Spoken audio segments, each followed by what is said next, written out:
La République démocratique du Congo va abriter du 18 au 22 novembre 2025 les assises de la 47e conférence des présidents des parlements membres de l'Union parlementaire africaine ainsi que la 84e session du comité exécutif de l'Union parlementaire africaine UPA. Un protocole d'accord a été signé ce samedi 20 juillet entre les présidents de l'Assemblée nationale Vital Kamerhe, du Sénat Jean-Michel Samalou Kondé et le secrétaire général de l'UPA Idi Gado Boubacar. Ce document contient toutes les dispositions relatives à l'organisation de ces assises. Il s'agit notamment des engagements logistiques et diplomatiques entre l'UPA et le Parlement de la RDC. Nous comptons organiser dans votre très beau pays la 47e conférence de l'Union parlementaire africaine et puis la 84e session de son comité exécutif. C'est d'abord un honneur pour l'UPA d'organiser ces assises-là en République démocratique du Congo.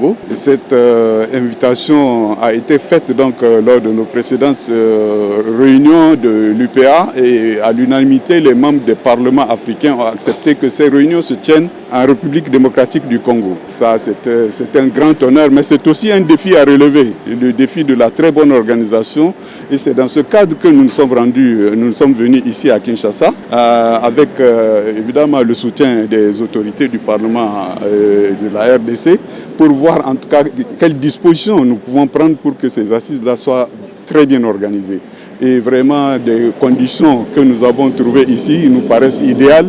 En tout cas, nous avons fait un travail administratif approfondi. Nous avons vu tous les détails et vraiment nous sommes satisfaits des dispositions qui sont prises, en tout cas dans le cadre de l'organisation de ces rencontres. Mais au cours de ces réunions, d'abord, il y aura près d'une quarantaine de parlements qui seront représentés. Il y aura au moins 180 délégués qui seront là. Donc, je pense que c'est une rencontre très importante. Et au cours de ces rencontres, il y aura des thèmes importants qui seront discutés. Le thème de la souveraineté nationale, le thème de la gouvernance du numérique par rapport aux droits des femmes.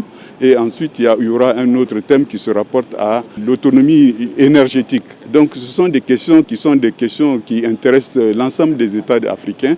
Donc, au cours de ces questions-là, des débats importants seront menés et des résolutions seront prises. Au-delà de cela, les parlementaires peuvent décider de faire des déclarations politiques sur des questions qui les intéressent. Les assises prévues au mois de novembre à Kinshasa vont réunir les présidents et membres des parlements africains autour des enjeux communs de gouvernance, de paix et de coopération interparlementaire. À la même occasion, la RDC devra prendre la présidence de cette organisation continentale. Cette candidature a été approuvée lors de la 83e session du comité exécutif de l'UPA organisée à N'Djamena, au Tchad.